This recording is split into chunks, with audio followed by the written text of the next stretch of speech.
દર્શક મિત્રો 100 ગામના ખેડૂતોએ આજે દિલ્હી તરફ કૂચ કરી નોઈડામાં કલમ 144 લાગુ પોલીસે ટ્રાફિક એડવાઇઝરી જારી કરી। જી મિત્રો, નોઈડા ન્યૂઝ ડેક સંયુક્ત કિસાન મોરચાના પ્રદર્શનને કારણે ગુરુવારે નોઈડા અને ગ્રેટર નોઈડામાં કલમ 144 લાગુ કરવામાં આવી છે। અહીંના રસ્તાઓ પર જામની સ્થિતિ છે। નજીકના 100 થી વધુ ગામોના ખેડૂતો તેમની જમીનના સંપાદન અને યોગ્ય વળતરની માંગ સાથે દિલ્હી તરફ કૂચ કરી રહ્યા છે।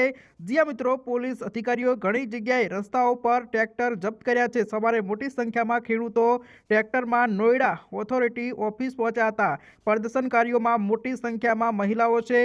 નોઈડા પોલીસે આ અંગે ટ્રાફિક એડવાઇઝરી જારી કરી છે। નોઈડાથી ડીએનડી ગ્રેટર નોઈડા એક્સપ્રેસને થઈને ઘણા માર્ગો ઉપર ટ્રાફિક ખોરવાયું છે। જ્યાં મિત્રો, ખેડૂતો કહે છે કે તેઓ લાંબા સમયથી તેમની માગણીઓને લઈને નોઈડા ઓથોરિટી સાથે વાત કરી રહ્યા છે, પરંતુ સત્તાધીશોએ હજુ સુધી આ અંગે કોઈ નક્કર પગલાં ભર્યા નથી। તે જ સમયે ખેડૂતો તેમના મુદ્દાઓને લઈને 2 મહિનાથી નોઈડા અને ગ્રેટર નોઈડામાં અલગ અલગ જગ્યાએ વિરોધ પ્રદર્શન કરી રહ્યા છે। આજે યુનાઇટેડ કિસાન મોરચાએ ખેડૂતોની દિલ્હી સુધી કૂચની જાહેરાત કરી છે, જેમાં બુલંદર શહેર, હાપુડ, મેરઠ, જેવર, નોઈડા ઉત્તર પ્રદેશ, ગ્રેટર નોઈડા, રોહતક, રેવાડી, હરિયાણાના જીંદ વગેરે સ્થળોથી મોટી સંખ્યામાં ખેડૂતો આવી રહ્યા છે।